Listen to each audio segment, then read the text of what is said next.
The candidates will first give opening statements. We drew the order in which we will start, and they have 2 minutes for opening statements, and we'll start with Mayor McElroy. Thank you, Gary. My name is Mike McElroy. I'm the current mayor. Was born in Aurora, Illinois, went all through high school in Decatur, moved to Danville and started two or three businesses over there, and had an opportunity to come back to work for John Skeffington in 1988, and have been here since. I'm very, very, very proud of being on the council. I've been on the council 6 years as a councilman and 6 years as the mayor. I took over, ran an election and took over the 2 years that Mayor Osborne had left, so it's been a 1 2-year term and a 1 4-year term.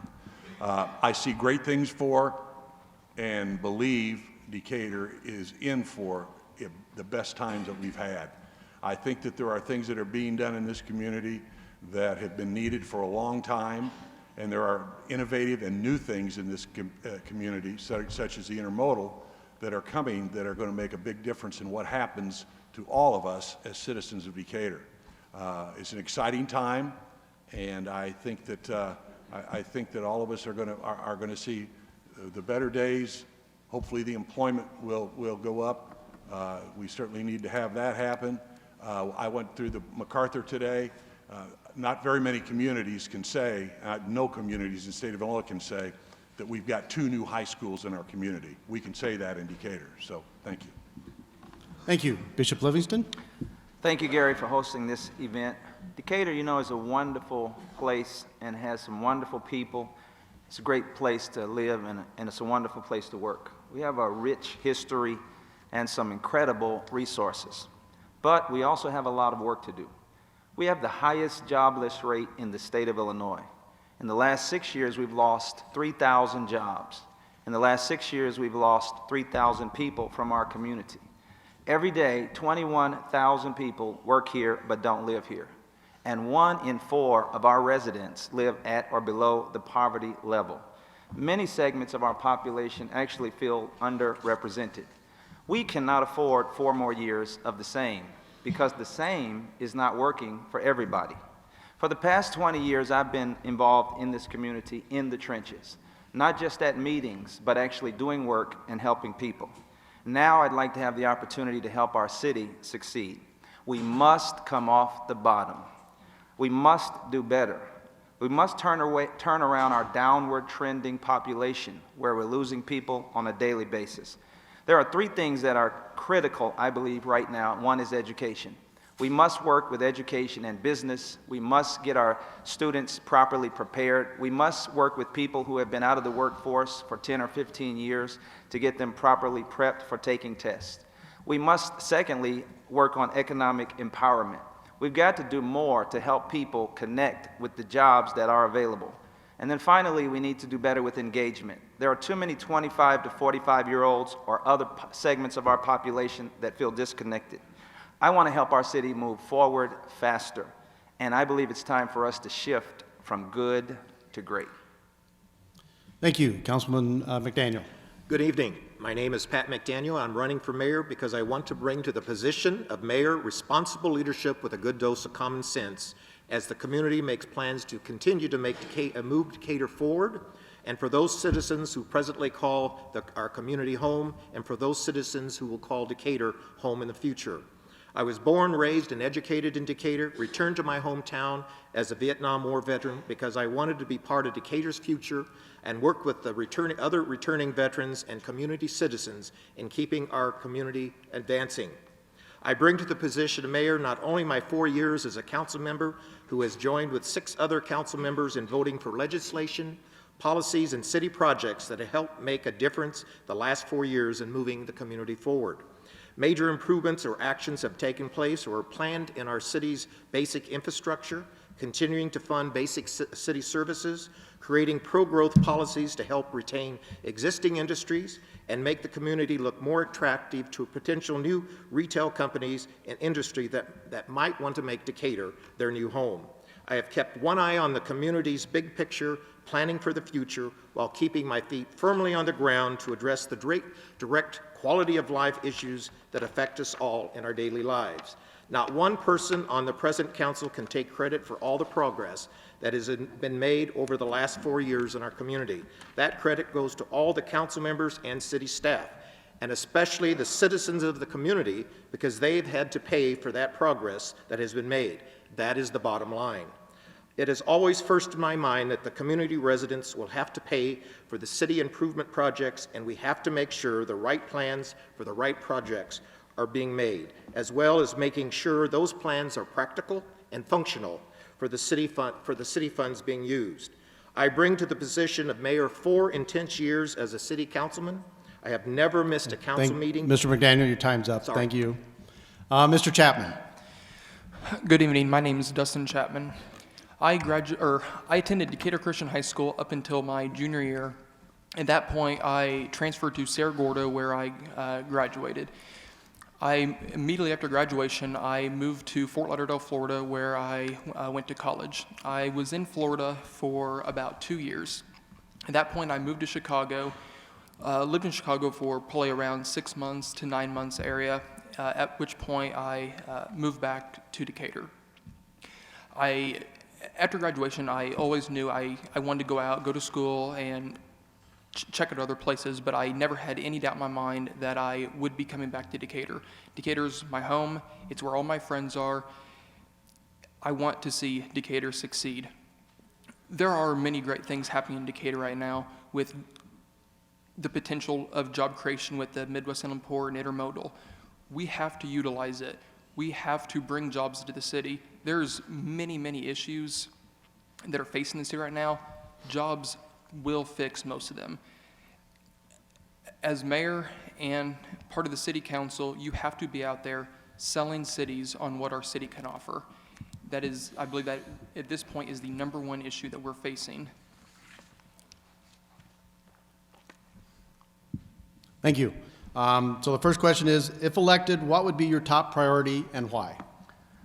We have to turn around our downward trending population. Every day we're losing 1 to 2 people from our city. Over the last 6 years, we have lost nearly 3,000 people.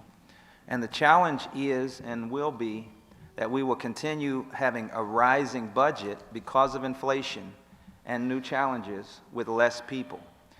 We are working very hard with Midwest Inland Port and many other projects. I think we can do some wonderful things with fiber optics and other strategies.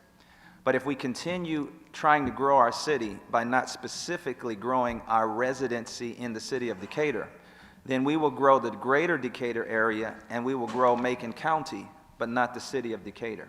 We cannot continue on the path that we're on.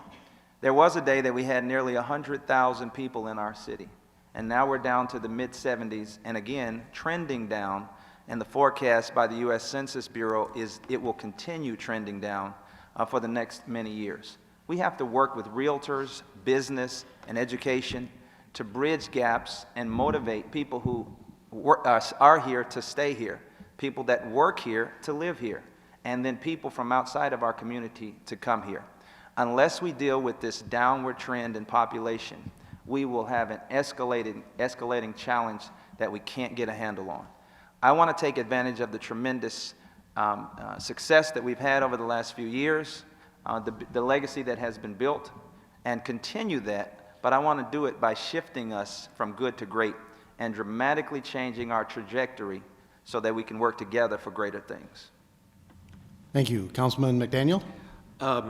I think that to continue to work on our infrastructure, basic infrastructure, which is going to make our community more attractive, to not only retain our current businesses and industries, but also make ourselves more attractive to other industries that are looking for a new home. And that's part of the pro-growth policies that I think the City Council has done and will continue to do. We have to be very competitive with other communities around us that are also looking for the same retail stores, new retail stores, and industries. So again, infrastructure and pro-growth policies continuing to come up with new ideas to further that. Thank you. Mr. Chapman? My top priority would be we have to start turning the economy around. Decatur is last in the whole state when it comes to the unemployment rate. That's simply not good enough. We have to utilize what we have in the city to start to start having job creation in our city. Once we create jobs, we have to work with Richland, Heartland Academy, the schools in the city, Milligan. We have to ensure the students are prepared to enter the workforce that the city will create. Those two go right hand in hand. It's about creating jobs. If we want the population to grow, we have to create jobs. On top of that, like Livingston said, we have to get the people to move to Decatur, not the outlying communities. We have to make Decatur a reasonable place for them to want to move. That will raise property taxes. That's a huge part of it. It all comes down to turning the economy around. It's not easy. It's not easy at all, but it's what has to be done. On top of that, Decatur really needs to lose the bad perception that is around us, and I do believe a major part of turning that around is bringing jobs in. At that point, it's hard to keep a perception of something that's simply not true. Thank you. Mayor McElroy? Yes. It's no secret to any of you that are here that there wasn't any city council or a mayor that was responsible for Firestone leaving. It isn't any secret to any of us that Caterpillar took jobs and equipment to other plants. And as I say that, and it certainly wasn't anyone's fault in here that those things happen. Business decisions are made at business decisions.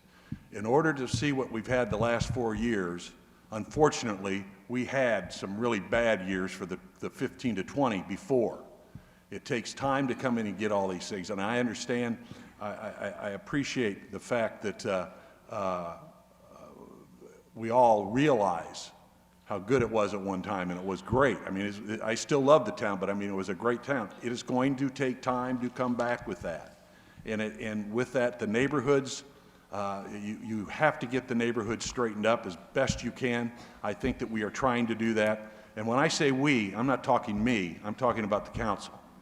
And I know that they're behind it. Also, the budget is imperative in what we can and cannot do. There are not any other communities in the state of Illinois that have got a $90 million water project. Now, could that $90 million used on something else? Yeah, you can't be an industry town without water. We have seen that problem. We have addressed that problem. And we hope that that's going to bring things to us that would not have come here otherwise. So there is a plan. It's going to take time. But little by little, I think that those of you that care enough to come out and listen to us tonight know that there have been changes and know that we are looking out for the best of Decatur. And I believe that we are going to have much better days ahead. Thank you, Mr. Mayor. Your time's up. Thanks. Now each candidate will have 1 minute to respond or clarify if they want. So we'll start with Bishop Livingston. I want to respond to one thing the mayor said, and I agree with, and that is it's going to take some time. But I think that it's going to take more than just time. I think it's going to take a better strategy and a better plan. If we don't change our trajectory significantly, then we will not maximize on many of the potentials that we have in our city. So I think at this time we need to build upon the successes that we have had, but we must definitely change our trajectory so the glory days will return much faster. Thank you. Councilman McDaniel. Again, it's several pieces of a puzzle that come together: infrastructure, pro-job growth policies, education, and again, we have Richland, we have Milliken, and we have our Decatur public school systems that they're doing such a good job and changing and meeting the needs of our students so they can be ready to take the jobs that our local employers need. But it's all the puzzles all the pieces of the puzzle that come together, and that's important. We have to continue to work forward and use our assets that we have and our strengths and put them all together and see what we can do. It's competitive out there, and it's going to be a tough As the mayor said, it's going to be tough, but we can do it. We've always been a resilient city, and we've come through good times and bad times all the time. Thank you. Mr. Chapman? I believe I covered it. Thank you. Okay, thank you. Mayor McElroy? 1 minute if you want to add anything. Well, I appreciate what Pat and the bishop said, because this is not going to be overnight. It can't be overnight. It didn't take overnight to get this way, and you're not going to be able to solve it overnight. But I believe that the roadmap that is there is where we need to be at this present time. Now, can that be changed? It can be. But we are working closely with the state, federal representatives for the bypasses that are so important for us to get the intermodal, to be able to have the truck traffic be able to get in and out of Decatur with as little problems for our citizens. And again, it is going to take time, but there is a plan, and you're not going to get things done overnight. I wish we could, because if we could, I think we've already had that done. But do not give up on Decatur. Decatur is back, and it is going to be a place that people are going to come to, and they are going to put businesses here and move here. Thank you, Mr. Mayor. Your time's up. Thank you. Okay, the next question, and this is a question, we asked readers for questions. This is a question that came from several readers, mentioned this in various ways, and it kind of goes along with what many of you said in your opening statements with. And the key, of course, is to attract more jobs and retain the jobs we have. So what specifically would you do, and be specific as possible, please, what specifically would you do as mayor to attract and retain jobs? And we'll start with Councilman McDaniel. Okay, we need to use all our economic tools that are available for us. That's the enterprise zone, the different districts, as long as they're used responsibly. Again, everyone knows in this day and age, it's about incentives to get companies to come to your community. You can have, again, you know, I'm working on, I want to make sure we have our infrastructure in good shape, but a lot of times it comes down to what can you do for me on money, and that's what we have to be seriously considering. Where are we going to come up with the funds to offer incentives to get the new businesses here in town and to retain? That's important because everybody else, as I said before, it's a very competitive market out there. So let's use those tools and get out and sell our community. That's extremely important. I don't want to allow the other state and national media to tell our story. We need to tell our story. We've been very lax on that for years. We need to tell the story, not the media. Thank you. Mr. Chapman? As being mayor and part of the council, you can definitely support the TIF districts, and I would be completely for the council listening about having new TIF districts. I would be all for that. The mayor and council definitely need to talk with the city manager, any other people in power, and try to figure out if there's any way that the city can give any tax incentives. I understand, like Mr. McDaniel said, that you have to come up with the money, but I'm all for giving tax incentives to businesses if it can entice them to come. I believe that you do make the money back with people having jobs and the money that they give back to the city. We have to sell businesses on the intermodal in the Midwest Inland Port, sell them on what they can save in shipping costs out of Decatur, sell them on a large workforce, on open space to build to expand, 3 Class 1 railroads, an underutilized airport, and 5 major highways. And on top of that, we have to cut red tape for small businesses. We have to make small businesses want to open up in our city and make it easy for them to open up. Thank you. Mayor McElroy? Again, I'm going to just come back to tell you that, that the mayor, while I love being the mayor, there's only so much power that the mayor has. There's only so much that the mayor can do to work with the city manager, to work with the city council. If you don't have the money to be able to do these things, then's when you step out and you talk to your federal and state legislators. And by the way, I want all of you to know that they work very, very well with the city, and I appreciate all of them, Senator Menard and Senator Rose, Scheer, and we have, and of course Rodney Davis, our councilman. We go to them. We go to them constantly. We can't, we just cannot just say one day, money appear, because that's not how it works. But all of you, just do not give up. There is work that is being done constantly. And it is limited as far as what a council and a mayor can do in the negotiations with those things. And we have got people that are trained to look at the finances and how and where the best way to get government funds and all the things that we need to put together to get these things done. And I believe that we have been very good at that so far, and I believe that that's going to continue. Now we're looking for a little bit more. As the bishop says, I agree with him 100%. But you're not going to change everything overnight. People's attitudes will not change. And we have to, if you have the time to come here and listen to us, you're the people that we need to help change what people think about Decatur. And that's what I hope we can go home tonight with, by the fact that we do all agree with this. We like it here, and we want you to like it here, and we want you to help sell. Thank you. Bishop Livingston. Several years ago, I was asked by city staff to serve on the Decatur Plan Commission. And I was asked specifically because I was told that Decatur needed to be an easier place to do business. Over the last several years, I've had the privilege of being on the Decatur Plan Commission, and more recently, over the last few years, as the chair. We need to do a better job. We have made progress over these last few years, but we need to do a better job of making it easier to do business in the city of Decatur.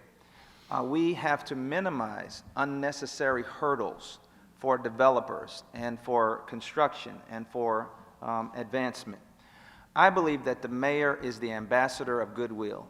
I think it is the job of the mayor to sell Decatur to Decatur, as well as sell Decatur to people outside of Decatur. And while we rely heavily on Economic Development Corporation and the Chamber of Commerce and our local labor force, the mayor does have the capacity to bring people to the table, as I have done recently with many entities, like I have done over the last many years and will continue to do. I've been working with Richland Community College and Workforce Investment and local labor and Economic Development Corporation and education to find ways for people to pass the math portion of some of these tests. We have people that have been out of school 10 or 15 or 20 years who have difficulty passing an 8th grade level higher math class. It's not unreasonable because most people can't even help their 3rd graders do math, but we can bring people together, and as mayor, as the ambassador of goodwill, I will use this bully pulpit to help bring these pieces together to make our community stronger. Thank you. Now each candidate will have 1 minute to respond or clarify their remarks, starting with Councilman McDaniel. Again, the mayor is holds up an important position in the city. He's only one vote. He or she is only one vote on the council, but can set the pace of the council and the community as far as the city government goes. Reaching out to other local government agencies, we all need to work together. There's going to be less state and federal funds coming in, so we need to, again, use our money wisely for projects that are going to give us a big bang for our dollars. And again, as Mr. Livingston said, being an ambassador, you're also the chief cheerleader, not only within the community, but within out. I get out, I've done that in the past throughout the state and throughout the country, defend our city and tell about our strengths. Use my over 35 years of marketing experience to do that. Thank you. Mr. Chapman? I completely agree with the mayor that you do only have so much power, and I mean, it's not unlimited, but you can bring, as mayor, you can bring people to the table and you can set the standard for what the city needs to be. Thank you. Mr. Mayor? Well, as the mayor, I can tell you that those meetings are taken on in many, many places in this community. Most of them, unfortunately, don't come out until something good happens. And I can assure all of you that there are several really great things that are on the table. Now, are all of them going to come to fruition? I don't believe that they will. I don't believe all of them will. But I'll guarantee you 2 or 3 of them are going to. And out of those 2 or 3, the fact is that the winners are going to be the people of Decatur, the community of Decatur, and those that are going to be looking to try to bring businesses to Decatur. There's a lot of people in this community that have a lot of ideas, and the mayor does hear them. And I'm just not at liberty at this time to talk about them, but I can assure you, after being the mayor, I am still excited about this job. I'm excited every day, and I'm excited every time the phone rings Mr. that Mayor. there's going to be a meeting. Thank you. Bishop Livingston? Nothing, thank you. Okay, thank you. The administrative court in Decatur has recently come under some scrutiny, and in some other communities, it's been alleged that such courts are simply revenue generators for the cities. What role, if any, should the administrative court play, and what should you as mayor do to control their operations? I support the idea of having a municipal court. I do believe that there needs to be some very serious amendments done, and I do know, and I thank Mr. McDaniel, Mr. McElroy, and the other 5 on council for setting up a study session, but there are some very serious issues with how our municipal court is ran. A couple of them. Whenever they go to a municipal court, it needs to be portrayed to them. They need to be told that they can completely avoid the court costs by simply going downstairs, paying the fee, and they can avoid $140 in additional court fees. They need to eliminate the rule against continuances. It's very rare that continuances are given out. There are some instances that they are given, but it is very rare. They need to, if you ask for a continuance, you need to get it. And if a continuance is given, it does not exceed 7 days, which that's simply not long enough at all. And also the administrative court, one of the reasons they need to have the continuances is so people that are in there, they can bring in witnesses for cross-examining or sorry, I lost my place. Actually, no, that is it. Okay, thank you. Mayor McElroy. I believe that Decatur is a lot cleaner today than it was before administrative court.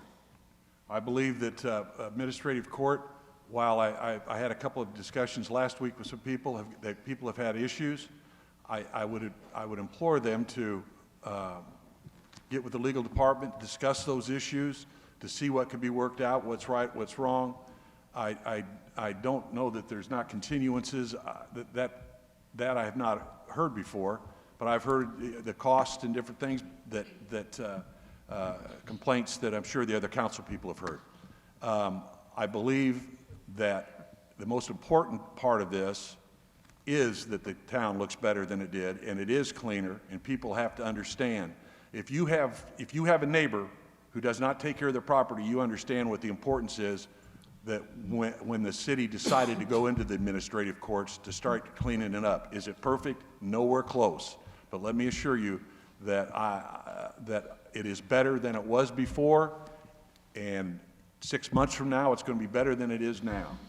But if you have questions about it, please call the legal department, or before your time to go into there and get some of those problems solved, and it'd probably make it a lot easier. Or if you're just an interested bystander that wants to know more or doesn't think it's right, please call. And if you don't get the satisfaction, give me a call and we'll see what can get done. I think for the city of Decatur, the idea for administrative court is what we need. It has made this town look cleaner, and it's going to continue to do that. And I think that the example has been well set by the neighborhoods, the Kono groups. They're in favor. Thank you. Bishop Livingston? I am really glad to hear my opponents chiming in on an issue that I've been talking about since the beginning of my campaign. I think we really need to work very hard on our administrative court. I think it is very important to have an administrative court. I think we do need to make sure our neighborhoods are clean and the grass is not up to your waist. But I am concerned that when you have a disabled veteran come who cannot afford a lawnmower and is using a weed whacker because that's all he has, and he's disabled, senior, and a vet, that we continue to slap that person with additional burdensome fees without finding a strategy to help our disabled veterans. I think that we need to give our administrative judges more leeway in doing continuances. They need to be able to continue a court session for 30 days if necessary. For instance, when there is an elderly mother in the hospital and a son comes to the court and says, "My mom is in the hospital and elderly, can you give us 30 more days?" The administrative court judge should have the leeway to be able to make intelligent decisions in matters like that. I believe we can also put a notice in the notice when they get the notice to appear in court that they can go ahead and pay the fee and not incur additional fines. All we would have to do is put an additional piece of paper or perhaps 2 or 3 more lines on the notice, and this would eliminate potentially $140 in court costs. I think we have to educate people that they actually can subpoena people, because many people in our community do not know that they have subpoena power.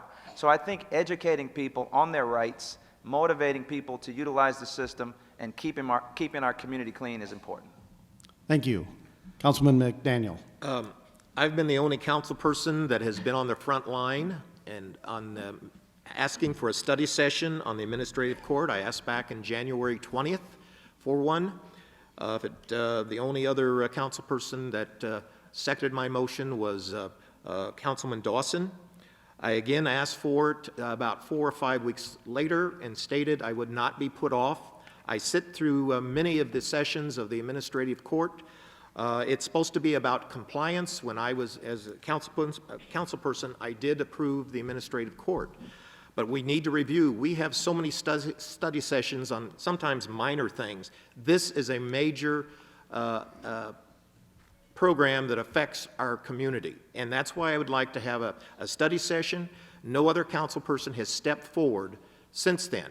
So I'm hearing council people, candidates for council and that saying, "Oh yeah, we're for it." Nobody has stepped up but myself. I see that everything's a rat harbor. We need to extend the time that our citizens have to fix the problem, like many other cities, maybe 10 days, 7 to 10 days.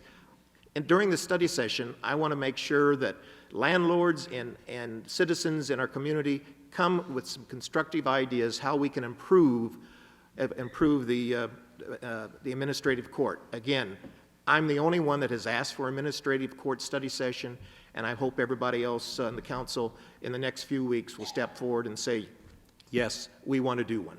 Thank you. Okay, we'll give each of the candidates 1 minute to respond or clarify. So, Mr. Chapman? I have been at the council meetings whenever Mr. McDaniel has asked for the study session, and I do want to thank him for that. As for the continuances, anything you want to find on the continuances is Chapter 29, 6F of City Code, and it's if you go to a municipal court on a Tuesday, it really will be, it'll make you sick on what you can see in there. It's really not fair at all. But if you want to see anything on the continuances, Chapter 29, 6F of City Code. Thank you. Mayor McElroy? I will echo Pat's sentiments and ask for a study session. Thank you. Bishop Livingston? This is amazing, but my ideas don't even require a study session. All we have to do is actually put a notice in the packet when we send it out to people and instruct the judges that they have a little bit more flexibility in reasonably determining whether people needed cause for continuance or not. Thank you. Mr. McDaniel? As sitting in a administrative court, when I see somebody getting fined for a little weed in front of a fence, we got some issues. But a lot of times the problem is, and it is education. I asked the city staff to start putting in a very short newsletter in the water bills. Everybody gets water bills. Not everybody reads the paper, radio, go on the websites, the city website to see what the ordinances are. But putting in a short little newsletter with the do's and don'ts on ordinances is extremely important so we can get more compliance and less fines on the citizens of Decatur. There's been some discussion about reviving the so-called responsible bidder ordinance, as it was passed and then rescinded within about a 4-month period in 2009. City contracts above $25,000 would be awarded only to contractors with laborers trained in federally approved apprenticeship programs.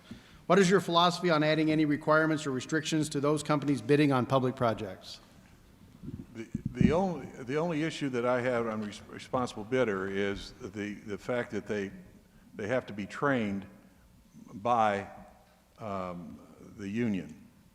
I don't know that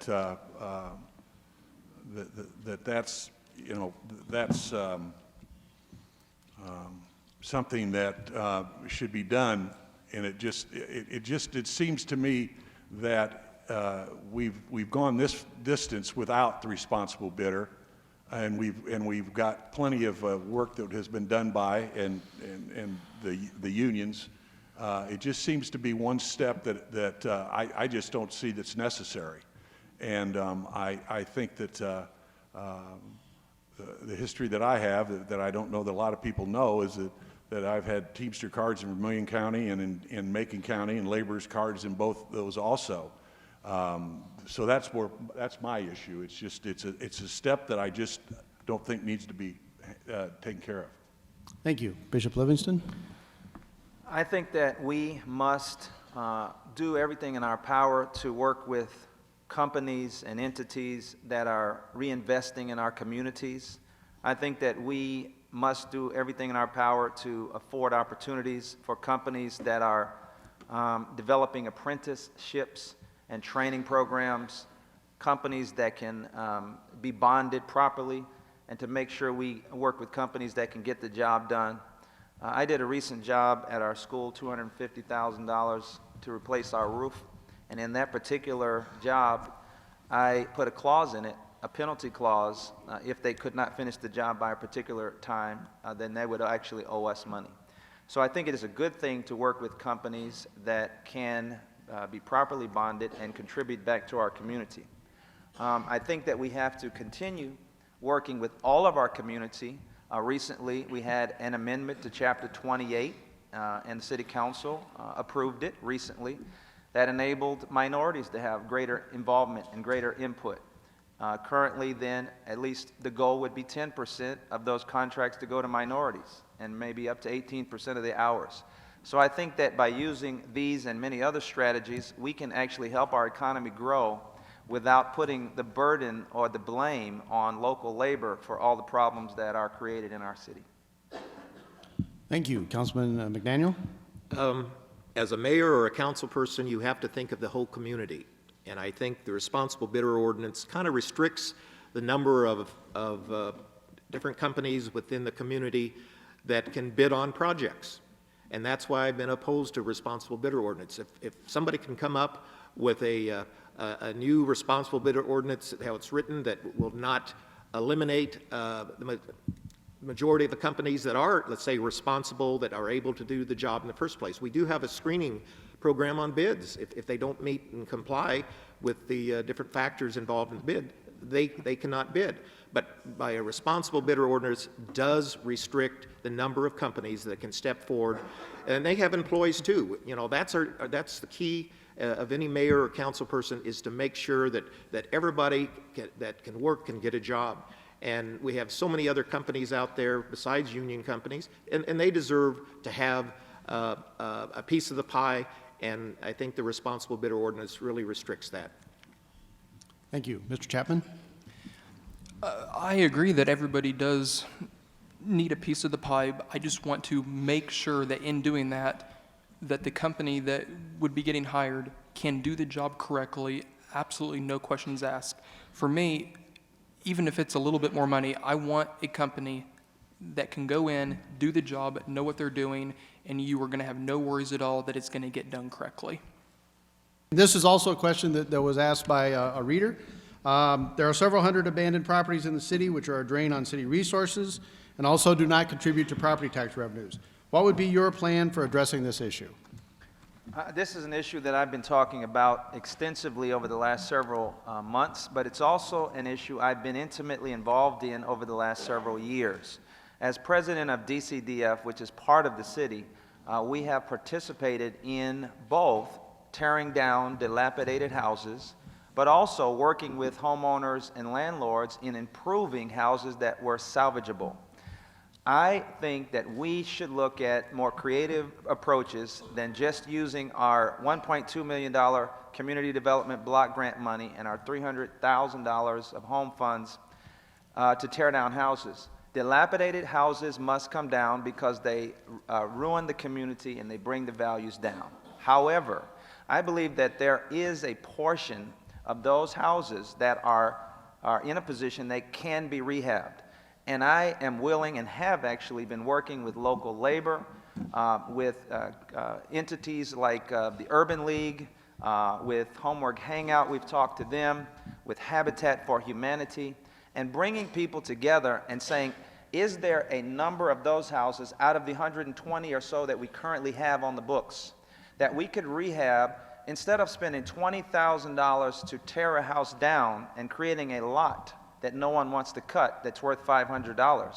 Could we find pathways that we could spend $10,000 or $8 or $12 to rehab that house, bring a tenant into that house, let them live there for 2 to 3 years, and if they take care of the house, give them the title? Because now we have not torn down a house, and if we can find concentrated areas of our community to do this, then we can actually lift our community, working with Kono and other entities, and really help our economy and improve our property tax revenue.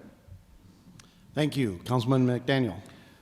I pride myself, despite what some people say, getting out to meetings and meeting people. That's where you get ideas. Mr. Taylor here in the third row has come to the council meetings and suggested last year, why don't we spend some of that money that we spend to tear down a house? Let's use it. If a house can be saved, let's use that money. Again, I get a lot of my ideas from the citizens of this community. That's why I get out in the community. It's important.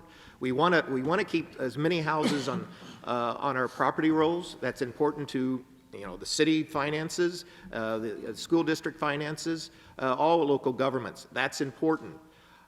We have different. I'm a constant reader of newspapers and come up with different ideas that are being done in different cities, like land banks, housing banks. Let's look at those. If they have to be modified for Decatur, that's fine. I have suggested when I announced that I was running for mayor in September, I'd like to see a TIF district formed that would go from El Dorado down to Grand to Monroe and back to El Dorado. This area includes housing. I grew up in that area. We need help there, but we also have small businesses and small industries.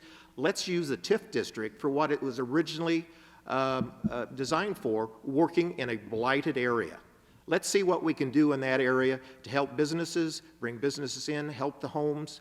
That's very important. We would write a new saga for Decatur if we actually use the TIF district for what it's supposed to be used for. That will help save a lot of homes and businesses. Thank you. Mr. Chapman? I would be all for doing the TIF districts down there, just like Mr. McDaniel said. I think that would be a very good idea.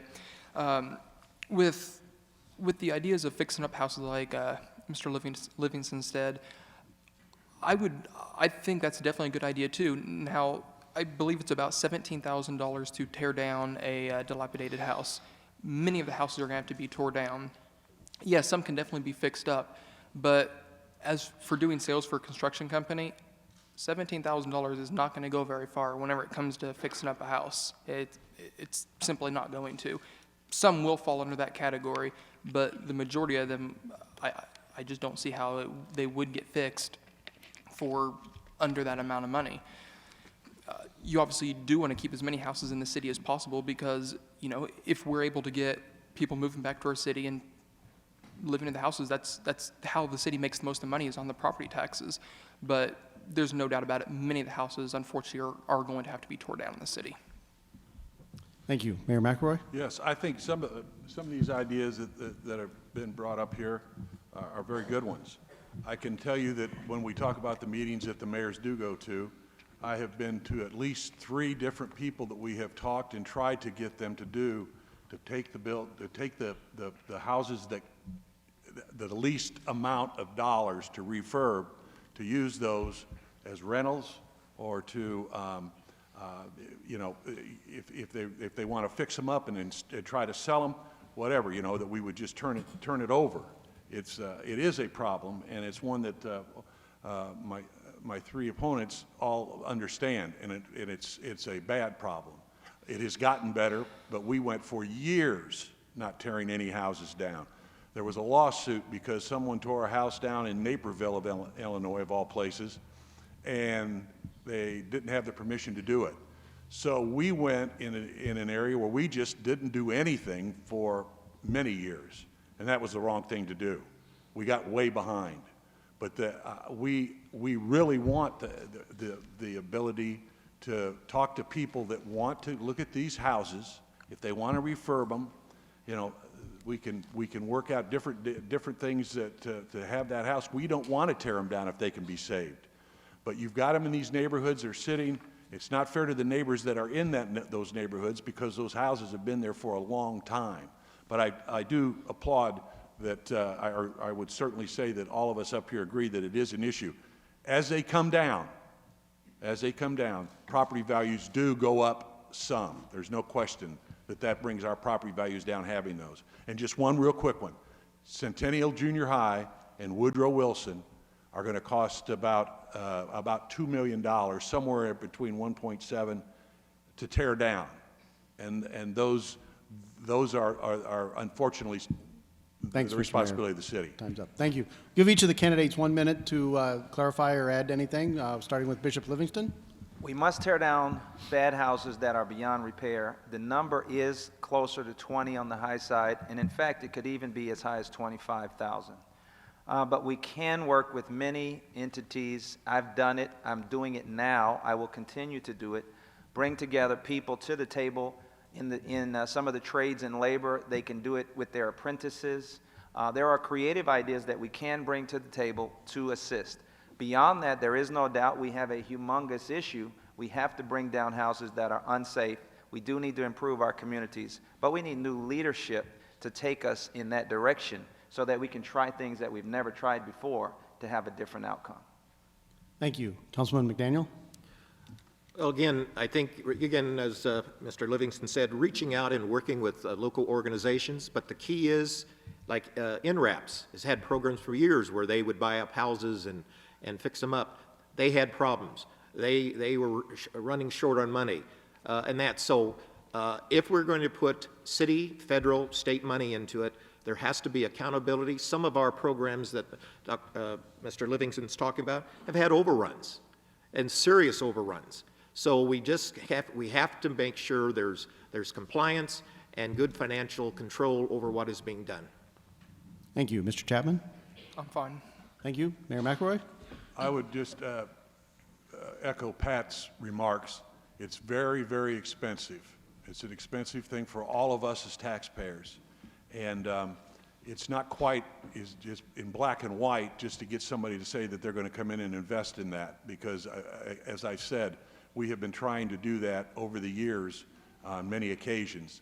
You get some interest, and then all of a sudden they put a pen and pencil to their paper and they realize what the cost is and they kind of back away from it. But it's certainly worth continuing to look at, because it is a problem that needs to be somewhat solved. I don't think you'll ever get 100% out of it, but we can do better if we can get the right opportunities. And I think we've tried so far, but we're not going to stop. Thank you. In recent years, the city has not allowed some businesses to operate in certain areas of the city. For example, a tattoo parlor was not allowed to operate in downtown, and then there have been discussions about allowing liquor stores in certain areas. So what is the role of city government? Well, lost my place.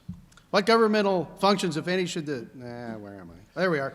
What is the role of city government in these decisions, and how do you weigh that against the free enterprise system?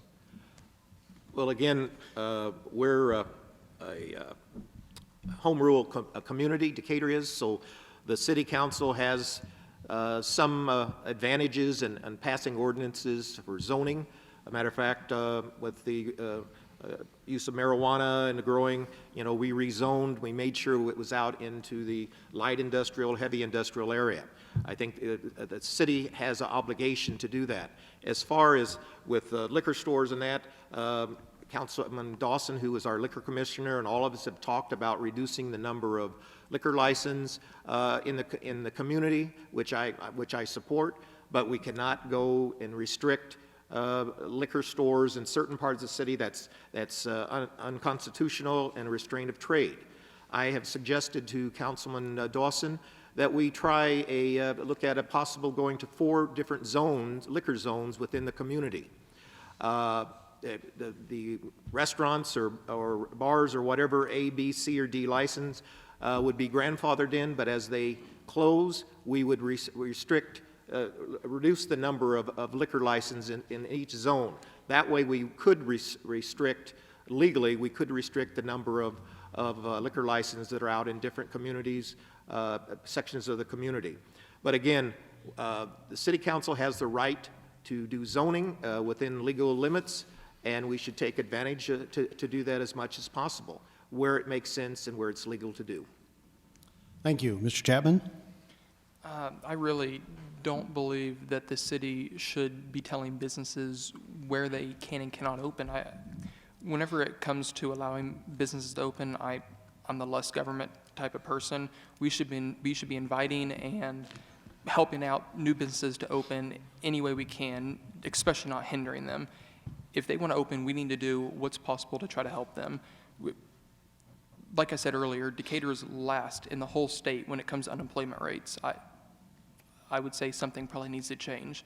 And if that means letting businesses open where they would want, I would be all for that. Thank you. Mayor McElroy? I'll decline on this one because Jerry's the liquor commissioner because of what I do for a living. So I will quietly go into the night on this question. Okay, thank you. Bishop Livingston? I believe there is a role for government. I don't think that government should overstep its bounds. I don't think that government should overburden or unnecessarily burden businesses who want to operate. It is a difficult challenge. As Plan Commission Chair and as a person that's been involved in this community for many years, I've had the opportunity to have to make decisions that were difficult, that I believed were in compliance with the law, and that were for the good of the community. So I think we need to work together and make sure our neighborhoods and our business zones are safe, that our city is developing and productive, but we have to be very careful about kind of policing the specific types of legal businesses that exist in America as we move our city forward. Thank you. We'll give each candidate a minute to clarify or add to their comments, starting with Councilman McDaniel. Again, the council has been very proactive within the legal limits. Another group petitioned us on payday loans and title loan companies, and the city did pass an ordinance that restricts where these can be within so many feet or miles. So again, we are trying to be proactive in this area. We will continue to be within the legal requirements that where we can do that. So again, I'm all in favor of that. Thank you. Mr. Chapman? Okay, I have to correct myself already. With Mr. McDaniels, I agree that payday loans probably should not be in certain areas. Thank you. Mr. McElroy, you want to add anything? You still passing? I will pass. Okay, fair enough. Thank you, Gary. Bishop Livingston? Nothing to add. Thank you. Illinois has more units of government than any other state by a wide margin. Governor Bruce Rauner has appointed a committee to look into consolidating governmental units. What governmental functions, if any, should the city perform that are being done by another governmental unit at the current time? And also, what functions should the city, if any, should allow some other governmental unit to perform? I mean, at this point, I would not know what the city would need to do, you know, in place of taking jobs that the state's performing right now. I simply, honestly, I don't have an answer for that right now. Thank you. Mayor McElroy? I listened to the governor talk about that on the government. I think that everyone that's in any kind of government thinks it's necessary, but I think that we have some repetitive things that happen in government. And I'm just going to use the example that people bring up to me all the time, is that township roads, that they have 2 miles of the road to do it, and ultimately Decatur stops here and then starts again at the end of the 2 miles. Now, again, that is something that people have said to me. I don't know this to be true. I've never been involved in township government, but there are an awful lot of government entities in a community, and you know, if we can somehow put those together and save the taxpayers or be better with those dollars with one entity, I think that's the way we should go. But I have no ideas other than that together, consolidating it probably would be cheaper. But that I really have never had to deal with that. Thank you. Bishop Livingston? Well, if the current mayor has never had to deal with it, I certainly haven't had to deal with it either. I think we have to, though, constantly evaluate our utilization of resources. And when we find redundancies or waste or things that are not necessary or are being done by another entity, then we definitely need to explore discontinuing that particular thing. So I think that there must be better communication within entities and agencies, a constant evaluation of utilization of resources, and then proper adjustments as part of our continuous advanced strategy for growing that enable us to maximize our potential. Thank you. Councilman McDaniel? I'm all in favor of reducing the number of governmental units statewide and locally, but I probably have a better chance of growing hair again than that happening. It has to come, the legislation has to be passed by the state to allow a township to be eliminated. I think you've seen, since I started running for office back in 2000, I've tried to build on what former Mayor Terry Halley that was one of his big projects, reducing the number of government units. We are cooperating, the county, the park district, the city on working. Instead of everyone buying one piece of equipment that's not used very often, they're using it together. That's saving money. Everybody, all government agencies are going to be in a world of hurt over the next few years in the state of Illinois with less revenue coming in from the federal and the state. So we're going to have to start working more closely together.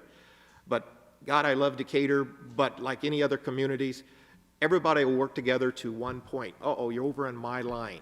You can't come over here. We've got to stop that. We have to stop that. We've got to work together. And that doesn't mean spend money. Let's save money together and start working together and put pressure on our state legislators to see where we can get rid of some of these small government agencies that you see on your tax bill all the time. This is a lightning round question. We'll start with Mayor McElroy. How this is going to work, we're going to ask the question. We're going to give you 3 choices. You have to pick one, and that's all you say the first time around, and then we'll come back and give you 2 minutes to explain your answer, and then we'll do the rebuttal too. So you have to pick one of the 3 answers I'll give at the end. So all of you have previously stated that you could support an increase in the gas tax in order to fund road improvements.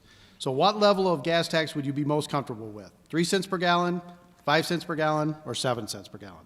Pick one, please. 3. Bishop Livingston? 3. 3. Thank you. Mr. Chapman? 3 also. Okay.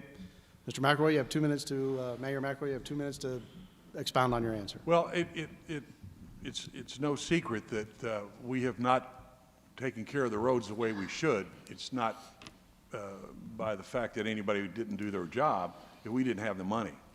And raising taxes on anything is something that I don't like to do, don't want to do.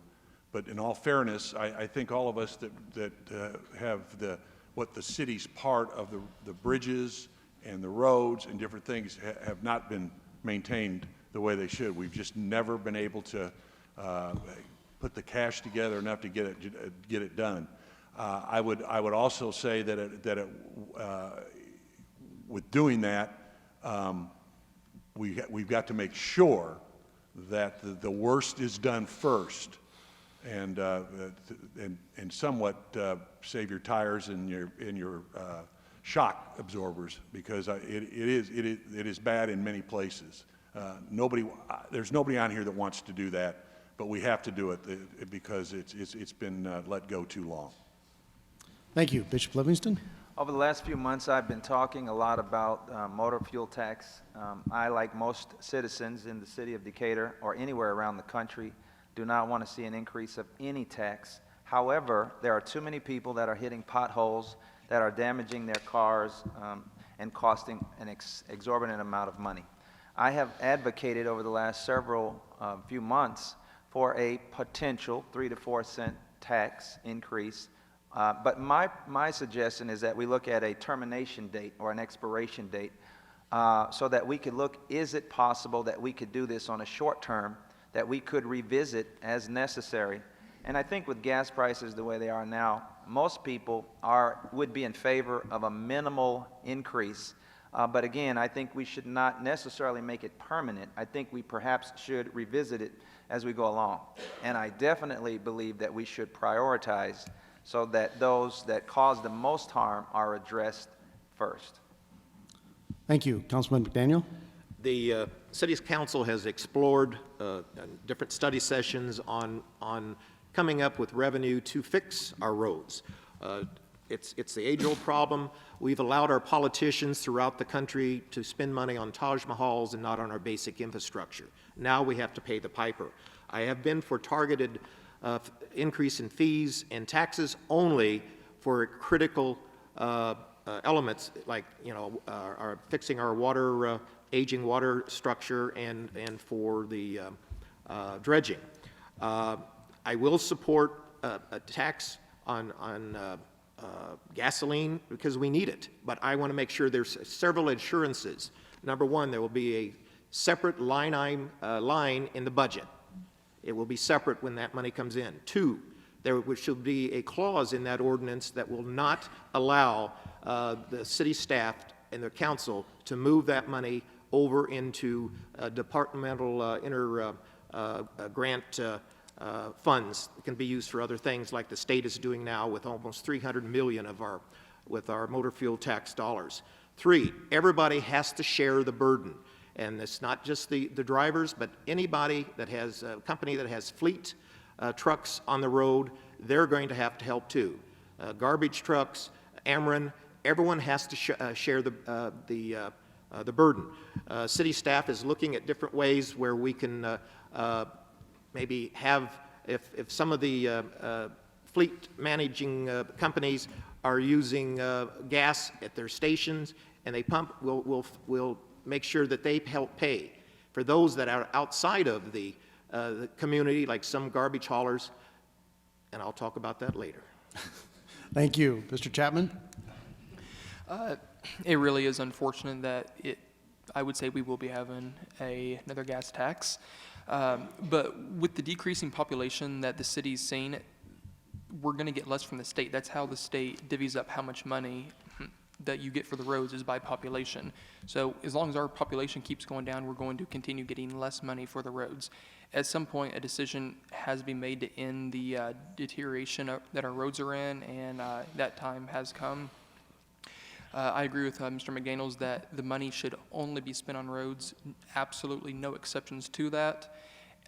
Also, I do think that there should be a sunset law put in and that it can be revisited as the roads are getting better.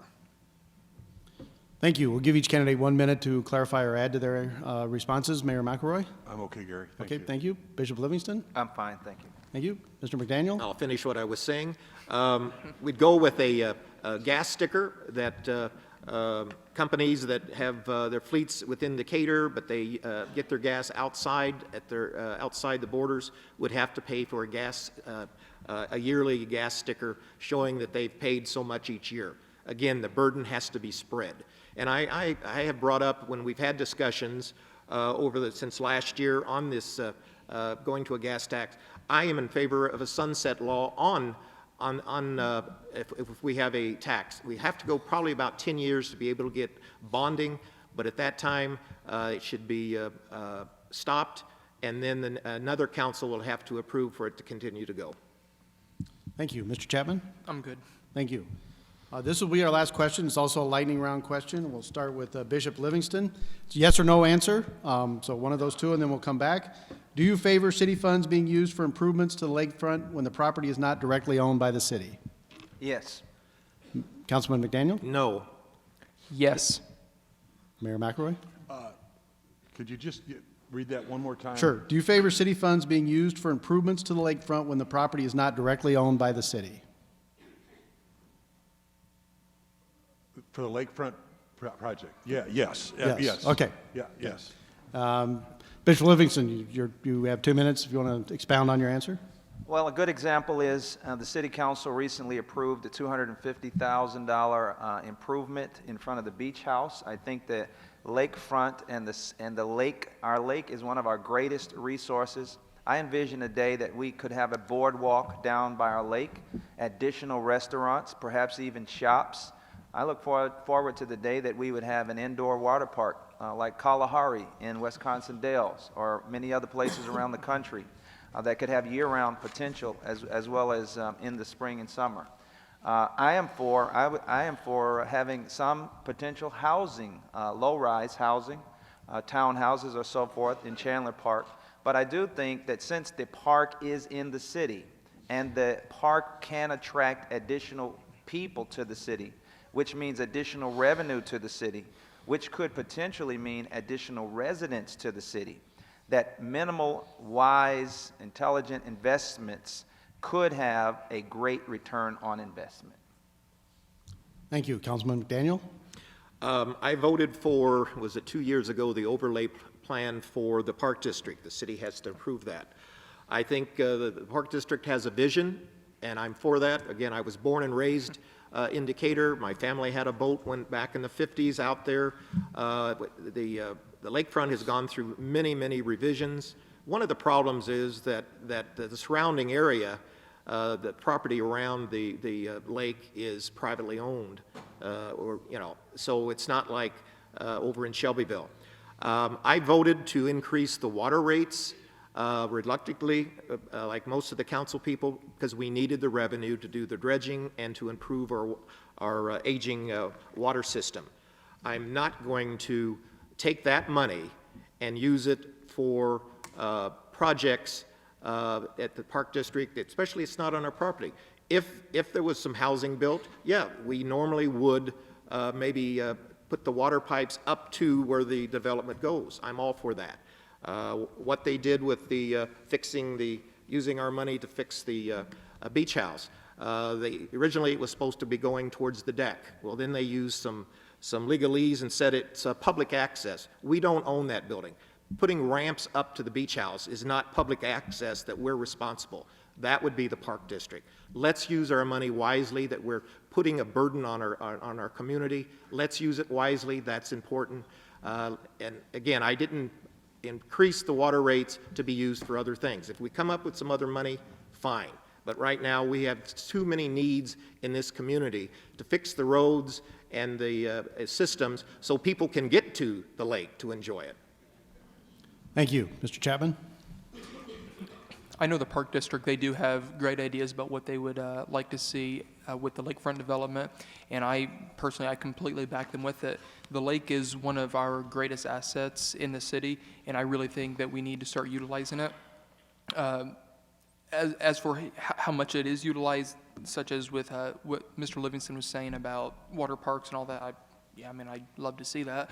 But if it could get that far, it would make Decatur an attraction, actually get people coming to our city to spend money in our city. As for the housing development in Chandler Park, I would completely back the housing. I personally would like to see high-rise instead of low-rise just because I think they look better. Thank you. Mayor McElroy? Yes, the ADA work that needs to be done is what the city's job is to offer. ADA work in front. The beach house is owned by the Park District. The beach house has a leaser in there. That should be on them. That's not on the taxpayer. But we I believe are obligated to do ADA work in that area. That's what our task is going to be with that job, with that facility. Thank you. We'll give each candidate 1 minute to add to their answer, starting with Bishop Livingston. I'm fine, thank you. Thank you. Councilman McDaniel? If we don't get private developers interested in doing the lakefront, that means there's no money to be made. If you remember when they put out bids for doing the condos and apartments, they were expecting about 4 or 5 bidders. They received 1, and it was very modified.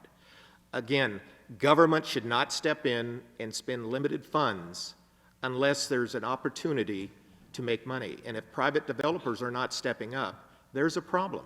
We cannot keep subsidizing, the Park District, city cannot keep subsidizing things with our tax money. It does not make money as far as the lakefront goes. Again, I want to see it improve. There's some things that could be done, but I'm also want to use common sense when we use our funds. And if the private developers aren't stepping forward, we need to talk to them and say, why not? Thank you. Mr. Chapman? I'm good. Thank you. Mayor McElroy? I'm good, thank you, Gary. Okay, we'll start with the closing statements now. We'll start with Councilman McDaniel. Each candidate has 2 minutes for closing statements.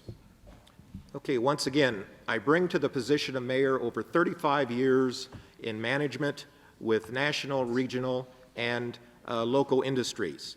I bring 8 years as a reporter for the Decatur Tribune, where I covered all aspects of our community. I know the community. I was born here, raised here. I also spent 8.5 years as the executive director of the Macon County History Museum complex, promoting our heritage and promoting tourism that brings people to Decatur to spend money. I will continue as mayor, as I've done as a council person, to ask the tough, hard questions, especially when it comes to using our money and making sure it's used wisely. I will continue to make my office the city streets as I've done as a council person. I will continue to get out and go to meetings because that's where the people are. And I do get my hands dirty. I'm down in the trenches, not just going to meetings. I'm down helping neighborhoods, doing pickups. That's all part of being a good council person and a good mayor. I don't do Facebook. I do real FaceTime in the community. I don't preach to citizens. I listen to them and answer their questions truthfully. I will be a full-time mayor, period. I will not be running for any other office next year or the year after.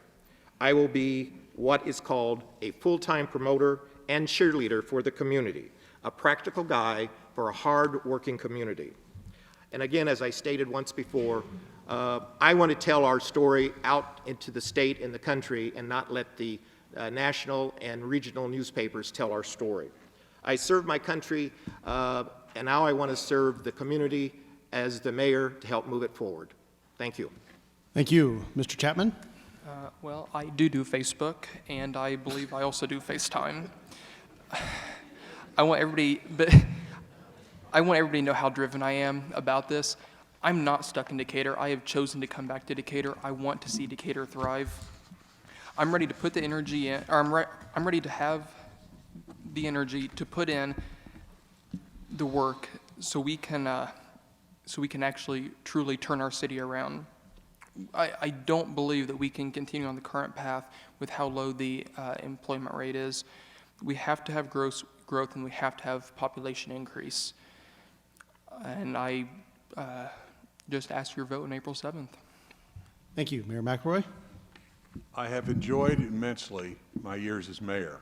It's been as rewarding in my life as having a son. I'm going to tell you that I work extremely hard with it. I realize that it's a part-time job, supposedly. I spend the hours that it's needed, and I also will say that it is exciting, and every day it's a new page. Every day. No day's the same. I want to continue that. I do believe that I've done a good job. I do believe that I've been there. I've answered every call that anybody's ever made to me, and I think that's what you do. Even if the news that you've got to talk to that other individual about isn't good, be a man, stand up and tell them. Then when it's good news, then you hang the phone up and you feel that you've really accomplished something for the day. I have the energy, and as the bishop knows, I said one time that there is a shelf life on a mayor. Well, I got four years left on the shelf life, and I have every intention of going 100 miles an hour as I have in the past. It's easy to do that when there are exciting things that are happening. And exciting things are happening in this community. There are meetings every day that people are involved in, looking for different options in different ways, and we, the city, are very, very much in tune to those meetings. I know that this is going to happen. I know things are going to be better. 4 years from now, who's ever sitting here is going to receive a community that's better than it is right now. And then after that, the next mayor will receive a community for 4 years that's better than that one. Please do not give up hope. We've got a lot going. Thanks. Your time's up. Thank you very much. Bishop Livingston. I like the current mayor, but I disagree with him on one fundamental thing. I think he has 2 weeks for his shelf life instead of 4 more years. And he and I have agreed that no matter what happens, we'll still be friends. And that's correct. That's correct. We have a lot good happening in our city. We have some of the best people, some of the best workers in America. We have some great community programs and organizations. The problem is far too many people are not on the train. We have too many people living in poverty. We have too many people that are not properly represented. We have too many people that are underemployed. We have too many people that are disengaged. We cannot afford 4 more years of the same. On our current course, we may lose another 3,000 jobs. We may lose another 3,000 people, and poverty is likely to increase. We cannot afford an economy that is good only for some people in our community. We must make sure everyone has a seat on the train. We need a functioning middle class because cities that have a functioning middle class actually prosper. I hope to be the next mayor of the city of Decatur so I can help bring some changes and change our trajectory. I want to help make sure we maximize our potential with Midwest Inland Port. I want to help make sure we can grow our local businesses. I want to help make sure we can attract new businesses. I want to make sure we work with both business and labor and not just one or the other. And I want to make sure we can keep the people who live here, but also attract new people to our community. I've had the privilege for the last 20 years to work for our community, in our community. And I believe with all that is in my heart, it's time to shift from good to great. Thank you. Let's give the candidates a round of applause.